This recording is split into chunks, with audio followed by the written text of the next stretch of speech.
आज जो हमारा जो विषय है वो है प्रभु यीशु मसीह के सेवकाई के नमूने।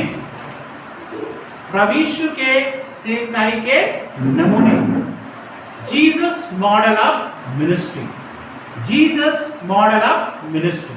अब मैं क्यों प्रभु यीशु मसीह के सेवकाई के नमूने को या मॉडल को या आदर्श को आपके सामने रखा? इसके पीछे दो कारण हैं।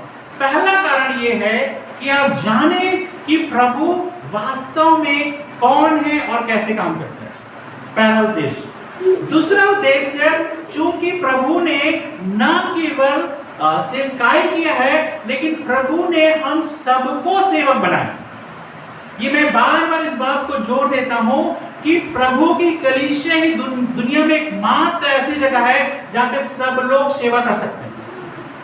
कोई भी धर्म स्थल में आप जाओगे, वहां पे कुछ लोग होते हैं, कुछ लोग होते हैं जो क्या होते हैं, वही जो है धार्मिक क्रियाकलापों को कर सकते हैं और बाकी लोगों को बिल्कुल भी अलाउ नहीं होता है। बाकी लोग शायद लोगों को बाहर से लाने में, ले जाने में या पैर धुलाने में, पानी देने में, लेकिन कभी भी प्रभु की सेवा जैसे वो करते हैं। कोई भी जगह आप चले जाओ, कोई भी धार्मिक स्थल में आप चले जाओ, एक व्यक्ति जो साधारण व्यक्ति है उसको अलाउ नहीं है। लेकिन प्रभु की कलीसिया एक ऐसी जगह पे है जहां पे हर व्यक्ति क्या है, सेवक है। हर व्यक्ति प्रार्थना कर सकता है, हर व्यक्ति की प्रार्थना से आशीष मिल सकती है, हर व्यक्ति परमेश्वर का वचन पढ़ सकता है, हर व्यक्ति दूसरों को प्रभु के बारे में बता सकता है, हर व्यक्ति दुष्ट आत्मा निकाल सकता है, हर व्यक्ति दूसरों को आशीष दे सकता है। समझ रहे हैं? और इसीलिए प्रभु यीशु मसीह के जो सेवकाई के जो नमूने हैं, तरीके को हमको जानना बहुत जरूरी है। क्यों पता है? ये तो हम जानते हैं कि परमेश्वर ने हमें सेवकाई के लिए बनाया है, लेकिन कई बार प्रभु यीशु मसीह के जो तरीके हैं, उन तरीकों को बिना अपनाए हम क्या करते हैं, सेवकाई का काम कर रहे हैं। अभी देखिए, सेवकाई का काम बहुत ज्यादा बढ़ा है, दुनिया में बढ़ा है, बहुत ज्यादा विरोध भी हुआ है, हो रहा है, लेकिन सेवकाई का काम लगातार बढ़ रहा है। लेकिन क्या हो रहा है कि इसके पीछे एक चीज और जो प्रॉब्लम हो रहा है कि लोग प्रभु यीशु मसीह के तरीके से सेवकाई नहीं कर रहे हैं। सेवकाई तो कर रहे हैं, प्रभु का राज्य भी बढ़ रहा है, लेकिन परमेश्वर जैसी सेवकाई हमारे जीवन से चाहता है वैसे नहीं कर पा रहे। आज हम देखेंगे कि क्यों परमेश्वर इस बात के हमें प्रेरित करता है कि क्यों हमें प्रभु यीशु मसीह की तरह सेवकाई को करना है, उसके नमूने, उसके मॉडल को क्या करना है, हमें अपनाना है ना। लोगों के जीवन में मॉडल कौन होता है? Film actor, actress, cricketers, businessman, ये लोग मॉडल होते हैं जो उनके जीवन को क्या करते हैं, उसके जैसा बनना चाहते हैं। ठीक है, लेकिन एक चीज बताऊं, वो केवल अपने जो करियर है उसमें आगे हैं, लेकिन जब जीवन की बात आती है तो सब लोग क्या हैं, मतलब उनका जीवन है। मैं आते आते मेरे मन में अचानक एक विचार आ रहा था। ठीक है, हालांकि फिल्मी दुनिया से हम पास लोग बहुत कम उदाहरण देते हैं, नहीं देना चाहिए, लेकिन फिर भी दुनिया में सबसे ज्यादा हैंडसम जो मर्द का खिताब किसको मिला था फिल्मी दुनिया में? ऋतिक रोशन। ठीक है, यहाँ पे फिल्म के बारे में बताने नहीं आया हूँ, लेकिन आप सब जानते हैं है ना, दुनिया में सबसे ज्यादा हैंडसम, मतलब एशियन का खिताब उसको मिला था। लेकिन उसकी खुद की पत्नी उसके साथ नहीं रहना चाहती। सोचोगे, लाखों औरतें या पत्नियां या लड़कियां उसको अपने पति के रूप में करना चाहती थी, मतलब सोचो, क्योंकि हैंडसम मर्द है, लेकिन उसकी खुद की पत्नी उसको छोड़ के चली गई। मतलब क्यों? सबसे ज्यादा हैंडसम है और यही तो चाहती है लड़कियां कि हमें उसके जैसा हैंडसम या उसी वही चीज हो, लेकिन क्यों उसी को छोड़ के चली गई? जब जीवन की बात, हम आंतरिक कारणों को नहीं जानते, लेकिन एक बात जो स्पष्ट में जो चीज मैं कहना चाहता हूं वो ये है कि किस तरह से लोगों को जो हमने रोल मॉडल बना दिया है, चाहे कोई भी सेलिब्रिटी हो सकते हैं किसी भी एरिया में, वो अपने एरिया में फेमस तो है, लेकिन जब बात आती पूरे जीवन की तो वो उनके जीवन को, आदर्श को हम जो है अपना नहीं सकते। तो लेकिन प्रभु यीशु मसीह हमारा ऐसा रोल मॉडल है। किसी भी एरिया में चले जाओ, जीवन के विषय में चले जाओ, सेवकाई के विषय में चले जाओ, कि टीचिंग के विषय में चले जाओ, लोगों से प्यार करने के विषय में चले जाओ, लोगों की सेवा करने के किसी भी एरिया में आप प्रभु यीशु मसीह के पास आएंगे, आप प्रभु यीशु मसीह के जीवन के किसी भी हिस्से में उंगली करके अपनी बोल सकते हैं कि प्रभु यीशु ने गलत किया, नहीं बोल सकते। एक ऐसा रोल मॉडल है, दुनिया के रोल मॉडल है, दुनिया के जो नमूने हैं उसके विषय में आप एक चीज को अच्छा बोलोगे, ये अच्छा चीज, ये अच्छा खेलता है, अच्छा एक्टिंग करता है, अच्छा ये चीज करता है, लेकिन ये अच्छा व्यक्ति नहीं है, ठीक है। लेकिन यीशु मसीह को जब आप देखेंगे किसी भी एरिया में आप उसकी तुलना दूसरों से कर सकते हैं। इसलिए हमारा रोल मॉडल, कोई पास्टर भी रोल मॉडल नहीं है। बहुत बार क्या होता है, पास्टर को रोल मॉडल बनाते हैं। अवश्य पास्टरों का आदर करने, इज्जत करने में खुद पास्टर हूं, मैं नहीं बोलूंगा कि बेइज्जत करो या बिल्कुल हल्का सोचो, लेकिन एक बात तो जो मैं आपके सामने बताना चाहता हूं ये है कि पास्टर भी कई बार उस हद तक रोल मॉडल, एक हद तक तो रोल मॉडल है, लेकिन उस हद तक रोल मॉडल नहीं जितना हद तक प्रभु यीशु मसीह। समझ रहे बात को? तो आप कभी भी किसी के जीवन से धोखा ना खाएं। कल के दिन जो है आप मुझे अपने रोल मॉडल मान रहे हैं, लेकिन कल के दिन छोटी सी बात के लिए आपको दुख लगता है, आप क्या करोगे? मेरे बारे में बुराई करना शुरू कर दोगे, या बोलोगे यार उस चर्च में हम नहीं जाते हैं। होता है ऐसा, लेकिन क्यों हम यहाँ पे क्यों बुला रहे हैं? अपने आप को दिखाने के लिए नहीं बुला रहे, मैं कौन उसके बारे में बताने के लिए नहीं बुला रहे। यीशु कौन है, वो हमारा रोल मॉडल, आपका भी रोल मॉडल है, मेरा भी रोल मॉडल वो है। मैं अपने जीवन में गिर सकता हूं, लेकिन प्रभु यीशु मसीह अपने जीवन में गिर नहीं सकते, ठीक है। तो आज हम 2-3 बातों को देखेंगे कि कैसे प्रभु यीशु मसीह हमारी सेवकाई के लिए क्या है, रोल मॉडल है, और प्रभु यीशु मसीह का जो मॉडल ऑफ मिनिस्ट्री है या सेवकाई के जो नमूने हैं वो क्या है। सबसे पहले हम देखेंगे फिलिपियों की पत्री, उसके 2 अध्याय के 5 पद से लेकर 11 पद तक पढ़ेंगे। फिलिपियों की पत्री उसका 2 अध्याय 5 पद से लेकर 11 पद। यहाँ पर लिखा है, जैसा मसीह यीशु का स्वभाव था वैसे ही तुम्हारा भी स्वभाव हो, जिसने परमेश्वर के स्वरूप में होकर भी परमेश्वर के तुल्य होने को अपने वश में रखने की वस्तु न समझा, परंतु अपने आप को ऐसा शून्य कर दिया और दास का स्वरूप धारण किया और मनुष्य की समानता में हो गया, और मनुष्य के रूप में प्रकट होकर अपने आप को दीन किया, यहां तक आज्ञाकारी रहा कि मृत्यु, हाँ क्रूस की मृत्यु भी सह ली। मैंने आपके सामने 8 पद तक की अभी पढ़ा है, ठीक है। यहाँ पर प्रभु यीशु मसीह के जो मॉडल है, सेवकाई का जो तरीका, सबसे पहले हम देखते हैं सर्वेंटहुड मॉडल, मतलब सेवकपन का नमूना, सेवकपन का नमूना। मतलब प्रभु यीशु मसीह जब संसार में आए तो सबसे पहला परमेश्वर का वचन बताता है कि परमेश्वर क्या बन गया, इंसान बन गया। तो परमेश्वर का ही पहला इंसान बनना जो है, पहला क्या है, अपने आप को नीचा करना है, क्योंकि मनुष्य कुछ भी नहीं है प्रभु के सामने, मनुष्य कुछ भी नहीं प्रभु के सामने। लेकिन कहता है मनुष्य जाति को बचाने के लिए परमेश्वर इंसान बन गया, किसी और कारण से नहीं, है ना। तो परमेश्वर इंसान बन गया, और कितने दिन तक बन गया, कितने दिन तक इंसान बन गया, कितने दिन तक प्रभु यीशु इंसान बन गया, हाँ? हमेशा के लिए, हमेशा के लिए प्रभु यीशु मसीह इंसान बन गया। मतलब प्रभु यीशु मसीह में एक अद्भुत समागम था परमेश्वरत्व का और मनुष्यत्व का। बाइबल में हम दोनों चीज पढ़ते हैं, परमेश्वरत्व है, परमेश्वर है 100%, और 100% मनुष्य है। तो क्या अब प्रभु यीशु मनुष्य नहीं है?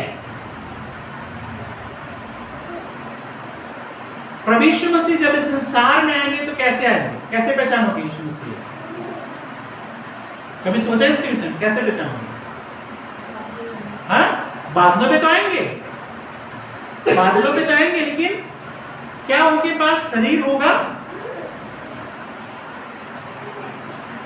प्रभु यीशु मसीह 1000 साल तक इस संसार में राज्य भी करेंगे, तो कैसे राज्य करेंगे? शरीर में, ठीक है। आपको और मुझको समझना जरूरी है, यीशु परमेश्वर तो है, लेकिन यीशु हमेशा के लिए इंसान बन गया। ये नहीं कि 33.5 साल तक इंसान बन गया, उसके बाद वो इंसान बिल्कुल खत्म हो गया, अब केवल परमेश्वर है। नहीं, यीशु मसीह दुनिया में ऐसा अद्भुत समागम है कि 100% गॉड है और 100% मनुष्य बन गया। जब प्रभु यीशु मसीह उठा लिए जा रहे थे तो स्वर्गदूतों ने क्या बोला था कि जिस रीति से प्रभु यीशु मसीह उठा लिया गया है उसी रीति से वापस वो आएगा। और जब वो राज्य करेगा तो कैसे राज्य करेगा? मनुष्य के शरीर में। तो लेकिन कैसा देह होगा? बदला हुआ देह होगा। समझा बात को? जो हमारा अभी जो शरीर है उस तरह का शरीर नहीं होगा, जिस तरह से हाड़ और मांस है और जिस तरह से हमारे बीमारी लगती है, मृत्यु, उस तरह का शरीर नहीं है प्रभु यीशु के पास। और आशा क्या है प्रभु यीशु मसीह के लोगों की? वैसा ही शरीर हमें मिलेगा। समझ रहे बात को? वैसे ही शरीर हमें मिलने वाला है जिसमें जो है एक व्यक्ति की मौत नहीं होगी, बीमारी कुछ नहीं कर सकता है, बीमारी कुछ नहीं कर सकता है, गरीबी कुछ नहीं आएगी। मतलब समझ रहे हैं यहाँ पर कि परमेश्वर की महानता देखो कि हमेशा के लिए इंसान बन गया। अब सोचिए जरा, अब हम त्रिएक परमेश्वर पे विश्वास करते हैं, पिता, पुत्र, पवित्र आत्मा। जब आप पिता बोलते हो आपके सामने क्या पिक्चर आता है? कुछ पिक्चर आता है, आकार कुछ आता है। हाँ, परमेश्वर तो आत्मा है, आकार कुछ समझ में आता नहीं। पवित्र आत्मा बोलते हैं तो क्या आकार सामने आता है? कुछ आता है? नहीं आता। लेकिन जब आप यीशु बोलते हो तो आपके सामने तुरंत ही आप उस रूप में देखते हो, मनुष्य के रूप में, कि वो इस तरह से, हालांकि एग्जैक्ट फोटो में जो दिखाया जाता है जरूरी नहीं ऐसी हो तो बनाएंगे पिक्चर, लेकिन यीशु बोलते ही आप अपने उसको एक शारीरिक रूप में जो है उसको आप महसूस करते हो, शारीरिक रूप में उसको देखते हो कि यीशु। पिता बोलने से आप जो है आप नहीं सोचते कि हाँ पिता ऐसा दिख रहा है। बहुत सारे फोटो में पिता को ऐसे दाढ़ी रखा हुआ और ऐसे कुछ दिखाते व्हाइट बाल, नहीं, पिता शरीर उस तरह का शरीर नहीं, लेकिन यीशु के पास क्या है? शरीर है, अभी भी है। आप ये सोच रहे होंगे कि यीशु के पास शरीर जब तक संसार में थे तब तक शरीर नहीं। यीशु हमेशा का इंसान बन गया, ये उसकी महानता है। क्यों? सेवकपन। सबसे पहले तो परमेश्वर इंसान बन गया और इंसान बन के भी केवल ये नहीं कि इंसान बन के आकर के वो राज्य कर रहा है या राजा के घर में पैदा हुआ, ऐशो आराम से रह रहा है, बहुत खुशियां वो कर रहा है, जो चाहे मन में आ रहा है वो कर रहा है परमेश्वर। क्या किसी घर में पैदा हुआ? साधारण परिवार में। और क्या हुआ? कहता है किसका रूप धारण किया? दास का रूप धारण किया, सेवक का रूप धारण किया। प्रभु यीशु मसीह ने, यदि यूहन्ना के सुसमाचार उसके 13 अध्याय को पढ़ोगे, क्या लिखा? अपने चेलों के पैर धोए। यीशु मसीह ने अपने चेलों के पैर धोए। दुनिया में कहीं पर भी आप चले जाओ, कोई भी गुरु होता है, चलो यदि हम एक तरफ से कहें कि यीशु परमेश्वर नहीं है, लेकिन मैं मान लो, ठीक है, कोई गुरु होता है, क्या गुरु चेलों के पैर होता है? क्या देखते हो? उदाहरण आपके आसपास उदाहरण क्या देखते हो? चेले गुरु के पैर के पानी को पीते हैं। कभी हुआ है कि गुरु जो है लोगों की सेवा कर रहा है, लोगों के पैर धो रहा है? कभी भी। लेकिन ये परमेश्वर का स्वभाव है, जो सर्वशक्तिमान परमेश्वर का स्वभाव, इंसान का स्वभाव है सेवा करवाना। चाहे कितना भी धार्मिक बन जाओ, लेकिन एक मन में रहता है कि लोग क्या करें, मेरी सेवा करें। होता है नहीं होता है? चाहे आपने संसार के सब चीजों को त्याग दिया है, किसी आश्रम में भी रह रहे हैं, तो आप क्या चाहोगे कि आपके जो चेले हैं आगे पीछे घूमे, आपके लिए सब कुछ करें। कभी भी वो दूसरों की सेवा नहीं करते। लेकिन यहाँ पर जो सर्वशक्तिमान परमेश्वर है, जिसने सब कुछ को बनाया, वो सबसे पहले तो क्या बन गया? हमेशा के लिए इंसान बन गया। और केवल इंसान नहीं बना, दास का रूप धारण किया, सेवक का रूप धारण किया। और कहते हैं क्रूस की मृत्यु, हाँ क्रूस की मृत्यु भी सहन। देख रहे परमेश्वर का स्वभाव, परमेश्वर का स्वभाव, और इसी स्वभाव से वो सेवा कर रहे हैं। मरकुस रचित सुसमाचार उसके 10 अध्याय के 45 में 45 में क्या लिखा है देखिए। मरकुस उसका 10 का 45, यहाँ पे क्या लिखा है?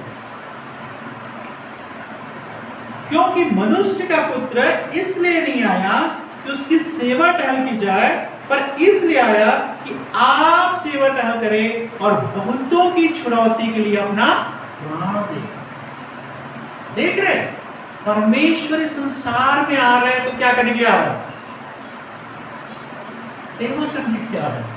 सोच सकते हैं परमेश्वर की महानता, कभी कभी कल्पना भी कर सकते हैं कि जिस परमेश्वर ने सब कुछ को बनाया वो कितना महान, कितना ग्रेट है, लेकिन वो संसार में क्यों आ रहा है? मनुष्य जाति की सेवा करने, जो कितना छोटा है, कुछ भी नहीं है। संसार यदि पृथ्वी भी देखें, पूरे संसार में पृथ्वी भी देखें, क्या है? साइंटिस्ट बोलते हैं कण के समान है पृथ्वी, केवल पृथ्वी कण के समान है, इतनी बड़ी पृथ्वी, और उसमें इंसान क्या है? कुछ है ना? इस पूरे ब्रह्मांड में इंसान क्या है? कुछ भी नहीं है, लेकिन उसकी सेवा करने के लिए परमेश्वर इस संसार में आया। सिंपल से उदाहरण बताऊं, आप मतलब जो है एक हवाई जहाज में चले जाओ या हेलीकॉप्टर में चले जाओ, देखना नीचे कैसा दिखता है इंसान को दिखाई नहीं देते। उसको जो है बचाने के लिए, उससे उसकी सेवा करने के लिए परमेश्वर संसार में। यहाँ पे दो चीज है, इससे हम प्रभु यीशु की महानता को समझते हैं, कैसे परमेश्वर है। दूसरी बात, उसके सेवकाई के नमूने को हम देखते हैं। लेकिन आज हम क्या हो जाते हैं जो प्रभु की सेवा कर रहे हैं? लोग मेरी सेवा करते हैं। लोग क्या है? कलीसिया के लोग, पास्टर की सेवा करना चाहिए। आज के समय में जो बड़े बड़े इवन मतलब दूसरे धर्मों में तो है ही है, लेकिन मसीही लोगों में भी ऐसा बहुत ज्यादा हो रहा है। क्या हो रहा है? बहुत सारे जो बड़े बड़े लोग हैं, क्या है? ईश्वर के स्थान ले रहे हैं। लोग उनकी सुनना पसंद करेंगे, उनका नाम वो करेंगे, उसका जो भी आएगा तो व्हाट्सएप में वो करेंगे, फेसबुक में करेंगे। क्यों करते हैं? उनके प्रति श्रद्धा। उनको आप जाके छू भी नहीं सकते हैं, उनको जाके आप उनके करीब भी नहीं पहुंच सकते। बहुत सारे लोग तो ऐसे लोग हैं जिनके करीब जाने के लिए आपको पैसों की जरूरत है, वो भी छोटा बड़ा अमाउंट नहीं, बड़ा अमाउंट, कि उसके ऊपर हाथ रहे। आपने सुना है सब चीजें, ऐसे नया चीज नहीं है। ये किस बात को दिखा रहा है? सेवकाई क्यों कर रहे हैं? लेकिन प्रभु यीशु मसीह का जो मॉडल है, नमूना क्या है? दूसरों का सेवा। एक आम आदमी, प्रभु यीशु मसीह जब इस संसार में थे, हर आदमी उसके पास पहुंच सकता था। एक बच्चा भी पहुंच सकता था, एक बड़ा भी पहुंच सकता था, सब लोग उसके पास जा सकते थे। लेकिन आज बड़े बड़े पास्टर, सेवक बड़े बड़े काम तो कर रहे हैं, लेकिन आप उन तक पहुंच नहीं सकते, आप उनसे बात नहीं कर सकते। बहुत सारे ऐसे लोग हैं, कलीसिया में जब बड़े बड़े लोग होते हैं, उनकी पूछ होती है। पास्टर जो बड़े बड़े घरों में जाएगा, विजिट करेगा, जहाँ पे अच्छा पैसा मिलेगा, खाना मिलेगा, सब कुछ करेगा। लेकिन जब ऐसी जगह में जहाँ पे बहुत गरीबी में रह रहे हैं, सब समस्या में, ऐसे घर में सालों तक एक भी बार पास्टर के घर में नहीं आता। ये बहुत सारे ऐसे पास्टर हैं जो उनसे मिलने तक के लिए, उनको खाने में भी बुलाओगे, खाना भी खिलाना पड़ेगा, पैसा भी देना पड़ेगा। किस बात को दिखा रहे हैं? आप जाने कि यीशु मसीह की सेवा वो लोग नहीं कर रहे हैं। मैं क्यों इस चीज को बता रहा हूं? क्योंकि इस तरह की मसीहत सबसे ज्यादा बढ़ रही है। लोग किसी के अंदर चिन्ह चमत्कार होता है, तुरंत ही उसको ईश्वर के रूप में देखना शुरू करते हैं। कई लोग तो ऐसे अपनी अपनी कलीसियाओं को छोड़ करके वैसे वैसे लोगों के पीछे चल रहे हैं, लेकिन वो नहीं है प्रभु यीशु मसीह का नमूना। प्रभु यीशु मसीह का जो सेवकाई का नमूना क्या है? दूसरों की सेवा करना। तो आप और मैं किस लिए है? दूसरों की सेवा करें। और दूसरों की सेवा करते करते यदि दूसरों का कोई जरूरी नहीं है दूसरों की सेवा करो कि हमेशा अच्छा काम मिलेगा। कभी मत सोचो, चाहे कितनी भी सेवा कर दे, दूसरों को जान भी दे दे, फिर लोग खुश नहीं होंगे। तो कई बार आता है ना मन में कि काश आकाश से आग गिर जाए, भस्म हो जाए। वो प्रभु यीशु के तो चेहरे थे ना, जब उसने बोला कि प्रभु के रास्ते से जाना है, क्या वे खड़े? सामान्य के लोगों ने बोला नहीं नहीं नहीं नहीं, हम यहूदियों को नहीं चाहते यहाँ पे कि हमारे रास्ते से जाए। तो क्या बोलता है? प्रभु अभी आज्ञा दे, आपकी बातों का विरोध कर रहे हैं, आपको रोक रहे हैं, जो सब चीजें बनाने वाला परमेश्वर है, अभी आकाश से आग गिरा के पूरा भस्म कर देंगे। प्रभु यीशु मसीह ने क्या बोला? तुम नहीं जानते कैसी आत्मा। वहां पे प्रभु यीशु अपनी सामर्थ्य, इवन क्रूस में भी जब मरे, अभी बताता हूं तुम लोगों को, करा कभी उल्टा बोल रहे, प्रभु ने क्षमा कर, क्योंकि ये नहीं जानते क्या करो। ये प्रभु का स्वभाव। मुझे समझ नहीं आता क्यों संसार में विरोध करते हैं लोग प्रभु का। ऐसा परमेश्वर कहीं पे देखा है, ऐसा व्यक्ति कहीं पे देखा है जो इस तरह लोगों की सेवा के लिए अपनी जान को भी दे दे? कोई उदाहरण आपको देने नहीं मिलेगा। लेकिन फिर भी लोग क्या करते हैं? इसी का विरोध करते हैं। लेकिन मनुष्य का नेचर क्या है? सेवा करवाने का नेचर, अपने नीचे रखने का नेचर। इवन बच्चों तक में चीज पाया जाता है। देखना, जब 3-4 बच्चे जाते हैं उनमें से एक जो होता है लीडर बन जाता है, और लीडर बन के क्या करेगा? तो सारे बच्चों को अपना सेवा करवाने के लिए, हर जगह पे है ये चीज, है ना। जब घर में बहुत 3-4 बहुएं होती है तो जो बड़ी बहू या कोई भी हो, एक जन लीडर हो जाता है, भाई हो एक लीडर हो जाता है। समाज में भी देखोगे, पूरे मोहल्ले में क्या होगा? एक व्यक्ति हो जाएगा, चाहे पूरा मोहल्ला जो क्या करे, मेरी बात सुने, मेरे जो है करे। ये नेचुरल है, प्राकृतिक है। लेकिन संसार को बनाने वाला परमेश्वर कैसा है? सेवा का नेचर, दूसरों की सेवा, चाहे उसके लिए दुख उठाना पड़े, पीड़ा उठाना पड़े। इवन प्रभु यीशु मसीह ने इतनी चीजें सही, फिर भी कभी बदला लेने की भावना उसमें नहीं। ठीक है। दूसरा जो है प्रभु यीशु मसीह का सेवा करने का तरीका या नमूना, वो पाया जाता है मत्ती के सुसमाचार उसका 28 अध्याय के 18 पद से पढ़ते हैं। मत्ती उसका 28 अध्याय के 18 पद। यहाँ पे क्या लिखा है देखिए। नए नियम की पहली किताब है, उसके मत्ती के 28 का 18। यीशु ने उनके पास आकर कहा, स्वर्ग और पृथ्वी का सारा अधिकार मुझे दिया गया है, इसलिए तुम जाओ, सब जातियों के लोगों को चेला बनाओ और उन्हें पिता और पुत्र और पवित्र आत्मा के नाम से बपतिस्मा दो, और उन्हें सब बातें जो मैंने तुम्हें आज्ञा दी हैं मानना सिखाओ, और देखो मैं जगत के अंत तक सदा तुम्हारे साथ हूं। प्रभु यीशु मसीह का जो सेवकाई का जो तरीका है या नमूना है दूसरा, वो है चेले बनाना। प्रभु यीशु मसीह चेले बनाने के द्वारा वो सेवकाई कर रहे हैं। प्रभु यीशु मसीह ने सेवकाई शुरू करने से पहले क्या किया? क्या किया? सेवकाई शुरू करने से सीधा सेवकाई नहीं शुरू किया। क्या किया? प्रभु यीशु ने चेले बनाए और प्रेरित नियुक्त किए। कितने प्रेरित नियुक्त किए? 12। तो क्या प्रभु यीशु सबसे पहले सेवकाई करने चले गए? नहीं, प्रभु यीशु ने सबसे पहले क्या किया? चेले बनाए, उन चेलों में से 12 को क्या किया? नियुक्त किया, और उसके द्वारा वो सेवकाई किया। और उसके अलावा न केवल प्रभु यीशु के 12 चेले थे सेवकाई के लिए, लेकिन प्रभु यीशु मसीह के 12 चेलों के अलावा यदि लूका के सुसमाचार उसके 9 अध्याय में पढ़ेंगे, लेकिन वहां पे 72 या 70 अलग अलग बाइबल में थोड़ा सा अलग है, 72 और लोगों को उसने सेवकाई करने के लिए भेजा। तो प्रभु यीशु मसीह यहाँ सेवकाई कर रहे हैं, उसके साथ साथ कौन कर रहे हैं? 12 चेले सेवकाई कर रहे हैं, और उसके साथ साथ क्या कर रहे हैं? 72 लोग जो है, 72 लोग जो है सेवकाई कर रहे हैं। मतलब यहाँ पर प्रभु यीशु मसीह का जो सेवकाई का जो तरीका है, वो जो है क्या है? चेलों के द्वारा, मतलब डिसाइपल्स, अपने जैसा प्रोड्यूस करना। और एक बात और आपको समझना है कि प्रभु यीशु मसीह ने सबसे ज्यादा समय भीड़ को नहीं दिया। अवश्य हमें लगता है, जब हम बाइबल पढ़ते हैं तो लगता है कि नए नियम को पढ़ते हैं, सुसमाचार को पढ़ते हैं कि प्रभु यीशु मसीह सबसे ज्यादा भीड़ में मजा आता था उनको, भीड़ के बीच में सबसे ज्यादा रहते थे। ऐसा नहीं है। सुसमाचार को जब आप पढ़ोगे तब पता चलेगा सबसे ज्यादा समय किसके साथ बिताया प्रभु यीशु ने? अपने चेलों के साथ, क्योंकि अपने चेलों को मजबूत करना उसकी सबसे पहले जिम्मेदारी थी। और सोचिए, वही 12 चेले और वही 72 चेले आज देखो तो पूरी दुनिया में कितने हो गए? कहां से स्टार्ट हुआ है?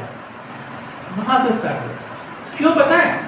क्योंकि सचमुच में वे चेले थे। चेले से क्या मतलब है?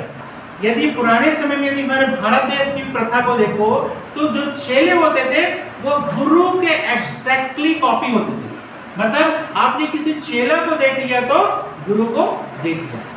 तो यहां पर क्या होता था? जो चेलापन है वो जो है सबसे बड़ी चीज है। तो प्रभु यीशु मसीह ने केवल विश्वासी पैदा करने के लिए मेहनत नहीं किया। आज के समय में कौन सबसे ज्यादा है? चेले सबसे ज्यादा है या विश्वासी सबसे ज्यादा है?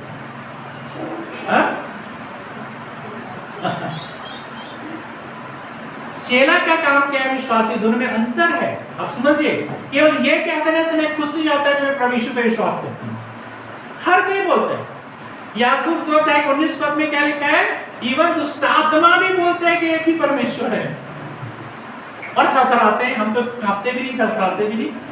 तो यदि आप यीशु को परमेश्वर करके मानते हो, कोई बड़ा काम नहीं करते। यीशु के विषय में गवाही देते हो कि प्रभु ने मेरे जीवन में किया, बड़ा काम नहीं करते। क्या आप प्रभु यीशु के चेले हो?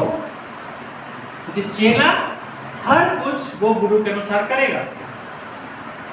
वो केवल जहां जहां अच्छी चीजें हो रही मानी जाएगी कि अरे प्रभु यीशु ने देखो 5 मछली और 5 रोटी और 2 मछली से इतने खिला दिया, अरे चलो भीड़ की भीड़ चलो, तो वहां खाना मिल रहा है, ठीक है। फिर एक जगह पे गए तो वहां पे 4000 से ज्यादा लोगों को प्रभु यीशु ने खाने, वहां पे भीड़ की भीड़। लेकिन प्रभु यीशु मसीह ने क्या बोला कि जो मेरा मांस खाता है, मेरे लहू पीता है, वो उसमें जीवन है। तो लोगों ने क्या क्या क्या कहा, क्या हुआ वहां पर, क्या हुआ? तो उसके बाद 6 अध्याय में क्या पढ़ती है में? कठिन बात है, इसको कौन सह सकता है? खाना पीना तक तो अच्छा है प्रभु, चंगाई तक तो अच्छा है प्रभु, आप ऐसी खाना पीना रोज दिया करो, चंगाई दिया करो, हम आते रहेंगे, ऐसी मीटिंग करते रहो, आत्मिक जागृति करते रहो, बड़ा मजा आता है। लेकिन प्रभु यीशु मसीह जब ये बात बोला, कहते हैं बहुत सारे लोग उल्टे फिर गए। और इवन उसके चेलों को प्रभु यीशु मसीह ने क्या पूछा, क्या तुम भी चले जाना चाहते हो? तो प्रभु यीशु के पीछे चलने में केवल आशीष की बात नहीं है कि आशीष की बात को ग्रहण करो कि अरे यहाँ आशीष नहीं मिला, चलो यहाँ आशीष के लिए चले जाएं। आज इस चर्च में आशीष हमें नहीं मिल रहा, अरे इतना प्रार्थना कर रहे हैं, मेरा तो आर्थिक स्थिति वैसी है, या मेरे को तो वैसी है, मेरे को तो जॉब नहीं मिला, तो मैं बीमारी ठीक नहीं हुआ, तो इस चर्च छोड़ो, दूसरे चर्च चलो, शायद वहां जाके मुझे मिल सकता है। हम क्या कह रहे हैं? प्रभु के पीछे चलने को तैयार नहीं है। प्रभु के पीछे चलना है, कहता है डिसाइपल्स, चेले बनना है। प्रभु यीशु मसीह ने यहाँ पे क्या बोला, जाओ और सारे जगत के लोगों को क्या बनाओ, विश्वासी बना दो, सबको चेले बना दो। चेला जो है 20 साल तक भी प्रभु के सामने दुख तकलीफ उठाना पड़े, चाहे उनका बच्चा हो चाहे ना हो, चाहे आश्चर्यकर्म हो ना हो, घर में बहुत पैसा आए ना आए, वो क्या करेगा, प्रभु के पीछे जाके गवाही देगा, प्रभु के पीछे अभी भी चल रही है। समझ रहे चेलापन का? विश्वासी ऐसे नहीं करता है। विश्वासी जहां जहां पे फायदा देखता है, जो जो चीज में फायदा देखता है, जहां जाने में फायदा देखता है, वहां हो जाएगा। और जहां लगेगा उसको कि नहीं नहीं यहाँ फायदा नहीं हो रहा, क्या करेगा अपने आप को? आज की दुनिया में विश्वासी बहुत है, चेले नहीं है। प्रभु यीशु मसीह ने जो काम किया, वो चेले बनाने का काम किया। हम क्या कर रहे हैं? विश्वासी बनाने का काम कर रहे हैं। समहाउ प्लीज, हम पास्टरों को, लोगों को पैर पकड़ना पड़ जाता है, प्लीज प्लीज कैसे भी करके चर्च में आओ। आप मुझसे नाराज हो, मैं आपके पैर पकड़ के माफी मांगता हूं, आपको बुरा लगा प्लीज आ जाओ, ठीक है, करना पड़ता है पास्टरों को। मतलब लोगों को होना चाहिए कि नहीं हमें तो चर्च जाना है, लेकिन आज के समय में विश्वासी सबसे बड़े बन के हो गए, क्योंकि एक ही घर में 10-10 पास्टर आ रहे हैं।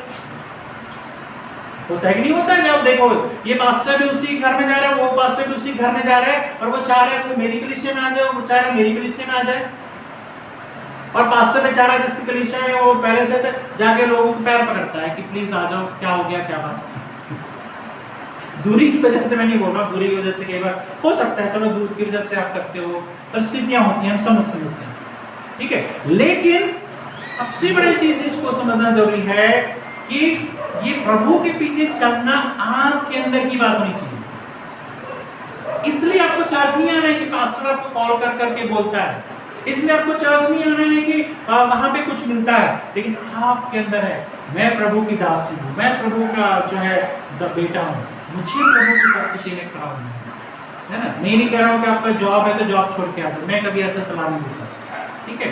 लेकिन ये दूसरे दुख भी उठाना पड़ रहा है, बारिश में भीगना भी पड़ रहा है, धूप में शू करना पड़ रहा है, पैसे भी खर्च करना पड़ रहा है, आप उसके लिए आए क्योंकि आप चेले हो।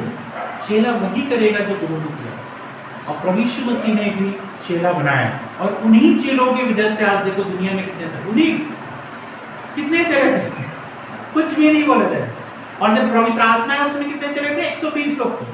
तो 120 लोगों ने दुनिया बदल दी। कभी सोच सकते 120 लोगों ने कितने लोगों की दुनिया बदल दी?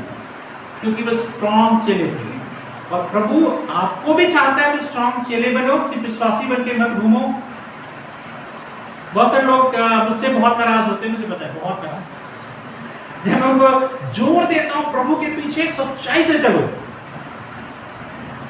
नाराज होते हैं, क्योंकि मैं लोगों की तरह बात नहीं करता कि प्रभु आपको बहुत कैसे भी करो बहन, प्रभु आपको आशीष देगा, कैसे भी करो भाई, प्रभु आपको आशीष देगा, आप अच्छे से उन्नति करोगे। आज एक घर है आपके पास, तो दूसरा घर होगा। मतलब आज आपके पास एक जो है स्कूटर है, कल आपको कार देगा, या छोटा कार है बड़ा कार। इस तरह की चीजें मैं बात नहीं करता हूँ, क्योंकि मैं जानता हूं कि वो बातें सच नहीं। मैं केवल आपको चर्च में बनाए रखने के लिए बात नहीं करूंगा। हाँ, मैं किस बात के लिए हमेशा जोड़ दूंगा? प्रभु के बने रहो, कहीं भी रहो। आप इस चर्च में नहीं भी आते हो, मैंने अपना काम कर रहा हूं मैं, ठीक है। प्रभु इसका मुझे इससे कोई फायदा नहीं। मैं बार बार बोलता हूँ, इसलिए मैं नहीं कर रहा हूँ कि मुझे कुछ फायदा हो, मैं इसलिए कर रहा हूँ प्रभु के राज्य बढ़े। और आप जहां कहीं भी रहो, किसी भी चर्च में रहो, ठीक है, एक सच्चा चेला बन के रहो। जब लोग आप दूसरी कलीसिया में जाते हो, कभी क्यों ऐसी बातें मैं बोलता हूँ, किसी का कोई गारंटी नहीं कि कब तक किस कलीसिया में रहेंगे, ठीक है। जितने लोगों ने हमें बचपन मतलब उनके शुरुआत से मेहनत करी, कितने सारे लोग ऐसे हैं जो बिल्कुल प्रभु को कुछ भी नहीं जानते थे, और हमने उनके बीच में काम किया, मेहनत किया, रात रात भर जगह प्रार्थना किया, कई बार परिवार को भी छोड़ के प्रार्थना किया। आज वो उस कलीसिया में नहीं है। तो जो मैं बात बोल रहा हूँ, क्या वो मतलब अनहोनी है? मतलब नहीं होता है। इसलिए मैं बोलता हूँ कि मेरे पीछे नहीं चलना, आपको इस कलीसिया के पीछे नहीं चलना, लेकिन प्रभु के चेले बन के रहना, विश्वासी बन के कलीसिया से दूसरे कलीसिया नहीं भटकना है, प्रभु के चेले बन के रहना, ठीक है। तो ये चीज हमको और आपको जो है समझना चाहिए कि चेलापन जो है हमारे अंदर आना चाहिए। और हम जब सेवकाई कर रहे हैं तो हम केवल संध्या को ना भी हैं, हम केवल जो प्रभु के चेले हैं। प्रभु के पास ज्यादा लोग नहीं थे, इतनी मेहनत किया, 10,000 लोग खाना खाने आते थे, निराकर जहां भी जाते थे लोग भीड़ के भीड़, लिखा है कि धक्का मुक्की तक हो जाता था। लेकिन अंत में कितने लोग प्रभु के पास बचते थे? कोई 12 लोग हैं मेन जो थे, उसमें से भी चला गया। 11 लोग हैं और उसके बाद देखोगे तो 120 लोग हैं। इतने हजारों की मिनिस्ट्री करने के बाद भी लिखा है ना, वहां पे 5,000 से ज्यादा लोग पुरुषों को मिलाया, स्त्री बच्चे मिला, कितने होंगे वहां पे? और इतना हमेशा चलते थे। लेकिन प्रभु के पास बचने वाले कौन है? कितने लोग? 120 लोग। हो सकता है कुछ और हो थोड़े बहुत, लेकिन यहाँ पर एक चीज समझिए कि जो है हमारा जो उद्देश्य है, थोड़े लोग सच्चे चेले बन के जीवन में। तीसरा जो बात है मत्ती सुसमाचार उसकी 9 अध्याय के 35 पद में, ठीक है। तो इसी बात को जो है हमको, जो मैं भी पिछला जो पॉइंट बता रहा था कि हमें जो है किसको गिनना है, चर्च में किसको गिनना है? चेलों को गिनना है, विश्वासियों को नहीं गिनना है।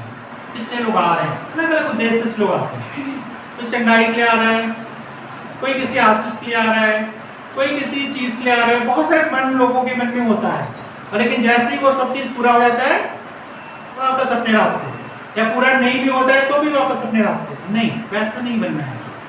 मैं चाहता हूँ हर एक कोई जो इस कलीसिया में चाहे एक दिन के लिए भी कभी आया हो, है ना, वो इस उद्देश्य इस चीज को लेके जाए कि नहीं, मैं तो दुनिया में किसी भी लिए रहना है, प्रभु के लिए जो है एक ऐसे व्यक्ति बन के रहना है। मेरी महिमा के लिए नहीं, लेकिन प्रभु को देख के बोले कि व्यक्ति मसीह में यीशु मसीह को मान्य है, ठीक है। और यहाँ पर तीसरी और अंतिम बात यहाँ पर ये है कि प्रभु यीशु मसीह की जो सेवकाई है, जो नमूना है, वो ये है वचन और सामर्थ। क्या है? वचन और सामर्थ, ठीक है। तो यहाँ पर लिखा है मत्ती उसकी 9 के 35 पद में क्या लिखा है? 35 से लेकर 37 तक क्या लिखा है यहाँ पे? मत्ती सुसमाचार 9 के 35-37। यीशु सब नगरों और गांव में फिरता रहा और उनके आराधनालयों में उपदेश करता और राज्य का सुसमाचार प्रचार करता और हर प्रकार की बीमारी और दुर्बलता को दूर करता। यहाँ पर क्या लिखा है? प्रभु यीशु मसीह के सेवकाई में क्या था? वचन और सामर्थ। प्रभु यीशु मसीह की सेवकाई में वचन और सामर्थ दोनों ही चीजें, ये सेवकाई का नमूना है। आप एक चीज को लेके आगे नहीं बढ़ सकते। बहुत सारी ऐसी कलीसियाएं हैं जिसमें क्या है, सिर्फ वचन की बात करेंगे। वो आपकी चंगाई के बारे में बात नहीं करेंगे, आपके दुष्ट आत्मा निकालने के बारे में बात नहीं करेंगे, और जो है आपके घर में आशीष की बात नहीं करेंगे। वो बोलेंगे ये सब ये दुनियावी चीज है, आप आत्मिक उन्नति के लिए बातें करो बस। लेकिन यीशु मसीह ने यहाँ पे क्या किया, कहता है वो नगरों गांव में जाता रहा और क्या करता रहा, सबसे पहले उनकी सभाओं में उपदेश करता, राज्य का सुसमाचार प्रचार करता। क्या है, वचन प्रचार कर रहा है। एक तरफ इस तरह के कलीसिया है जो वचन वचन वचन। एक बार मुझे याद है जब मैं नया नया विश्वासी था, तो एक चर्च में मतलब कुछ कोई आए थे जिसमें हमसे पूछ रहे थे ना कि क्या हुआ, कुछ मीटिंग था, उसमें मैंने बोल रहे थे कि दुष्ट आत्माएं निकाल रहे थे। तो वो लोग ऐसी कलीसिया के लोग थे, उसमें नया नया था प्रभु, मुझे पता नहीं था ना बहुत सारी अलग अलग कलीसियां होती है। तो हम ऐसे बता रहे थे बड़े शौक से कि उसके अंदर से दुष्ट आत्मा निकली।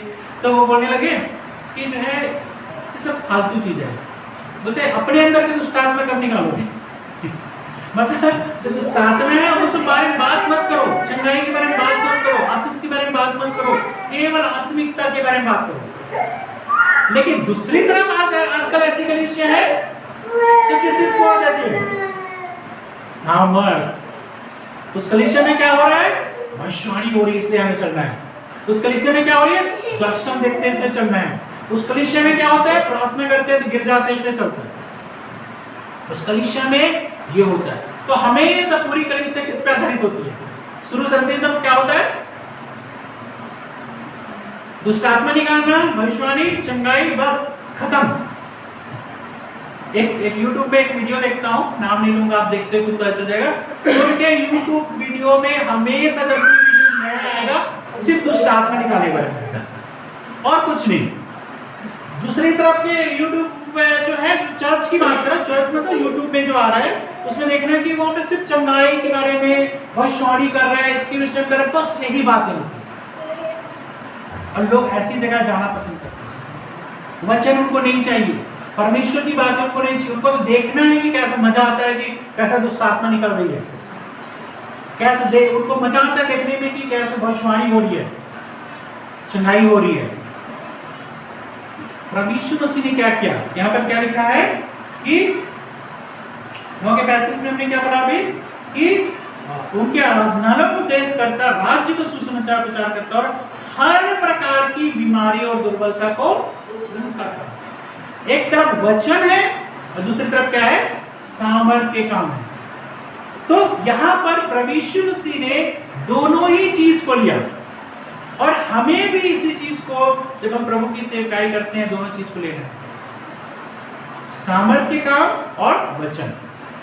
दोनों ही चीज हमारे जीवन के लिए जरूरी है ना। कलीसियाओं में बताया ना कि बैलेंस नहीं पाया जाता, एक चीज पे ज्यादा जोर देते हैं। लेकिन परमेश्वर चाहता है प्रभु यीशु मसीह के सेवकाई का तरीका दोनों चीज हो, वचन भी हो और जो है सामर्थ के काम भी हो। और जब ऐसा करोगे, वचन और सामर्थ के काम, आप लोगों को वचन सुनाओगे और प्रभु आपके अंदर सामर्थ के काम करेगा, लोगों का विश्वास बढ़ेगा। आपके परिवार का विश्वास बढ़ने का एक रीजन ये भी था कि प्रभु ने क्या किया, चमत्कार करके आप लोगों को दिखाया कि जो है कैसे प्रभु आपके जीवन में काम, मेरे जीवन में भी, मैं क्यों प्रभु में आया। यदि सिर्फ मुझे बोला जाता कि तुम पापी हो, तुम ये हो, तुम नरक जाओगे, ईश्वर से ग्रहण करेगा, तो मैं बिल्कुल नहीं आता। कौन सोचता है मैं पापी हूं, कोई नहीं सोचता। लेकिन मेरे जीवन में आश्चर्य कर्म जब हुआ, जब मुझे चंगाई मिली बीमारी से, तो जब मुझे बीमारी में, तब मैं सोचने लगा कि यार प्रभु यीशु मसीह कुछ अलग बात है। और उसको जब मैंने पढ़ा तब मुझे एहसास होता, आपको घर में मानता था, लेकिन फिर भी मुझे एहसास कब हुआ, जब मेरे जीवन में सामर्थ्य काम हुआ। तो आपको और मुझको दोनों ही चीज को लेके चलना है, प्रभु का वचन और सामर्थ्य काम। आप केवल सामर्थ्य के कामों को लेके नहीं जा सकते। किसी घर में आप जा रहे हो, नहीं प्रभु आपको आशीष देगा, आपके घर में ये कर देगा, वो कर देगा, क्या वही चीज सुना के आप आ गए, अगली बार गया सुना के आ गए, तीसरी बार गया सुना के आ गए, वचन उनके जीवन में नहीं जा रहा है। जब वचन उनके जीवन में नहीं जाएगा, उनके जीवन में बदलाव नहीं आएगा। बदलाव लाने के लिए क्या चीज जरूरी है? वचन जब लोगों के जीवन में आता है तब बदलाव उसके लिए, ठीक है।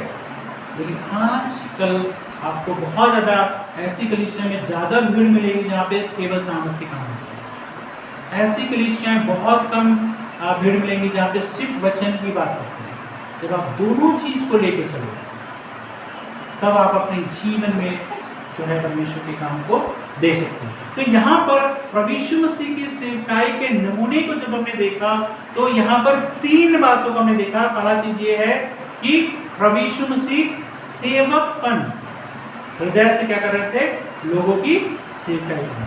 दूसरा हमने देखा प्रभु यीशु मसीह का जो जोर था वो था अपने जैसे लोगों को बनाना, चेले बनाना।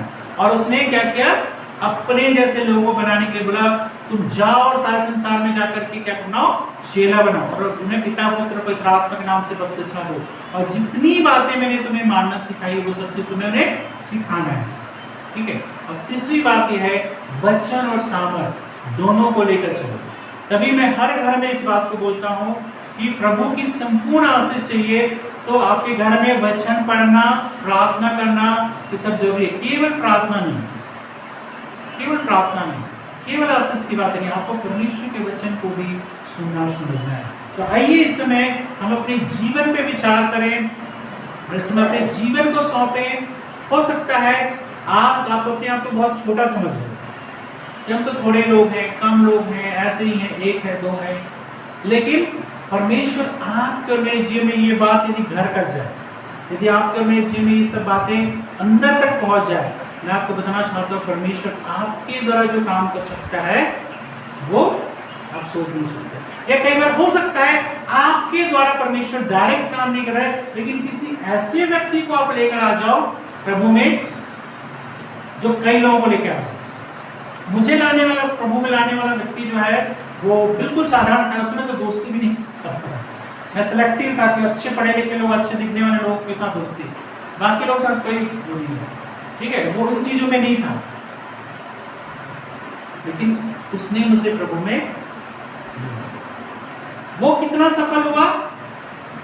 लेकिन आज परमेश्वर मेरे द्वारा कितने व्यक्तियों की जीवन हुआ। तो हो सकता है डायरेक्ट बहुत सारे लोगों को बचाने वाले ना हो, लेकिन 1 या 2 लोगों को भी जीवन के द्वारा सही चेहरा बना दिया ना, सिर्फ विश्वासी नहीं, तो आपका जीवन सफल हो गया। यदि जीवन भर में 12 लोगों को भी आपने, प्रभु यीशु मसीह शब्दों में बोलो तो 12 लोगों को भी आपने प्रभावित कर दिया और सच्चा प्रभु यीशु मसीह का चेला बना लिया, अपने जगह पे, गांव पे, शहर में, रिश्तेदारों में, आपका जीवन जो है सफल हो गया, ठीक है। हमेशा उस उद्देश्य को रखें, केवल मुझे विश्वास वो नहीं बनना है, लेकिन मुझे औरों को भी प्रभु के पास लेकर आना। ऐसे में अपनी आंखों को बंद करें और इसमें प्रार्थना करें और इस बात में सोचें कि किस तरह से आप प्रभु की महिमा करना चाहते हैं। प्रभु यीशु मसीह ने सेवकाई के नमूने को दे दिया है और उसी नमूने के साथ हम लोगों के बीच में सेवकाई करने जाते हैं। और हमने प्रभु यीशु के नमूने को इसलिए सीखा है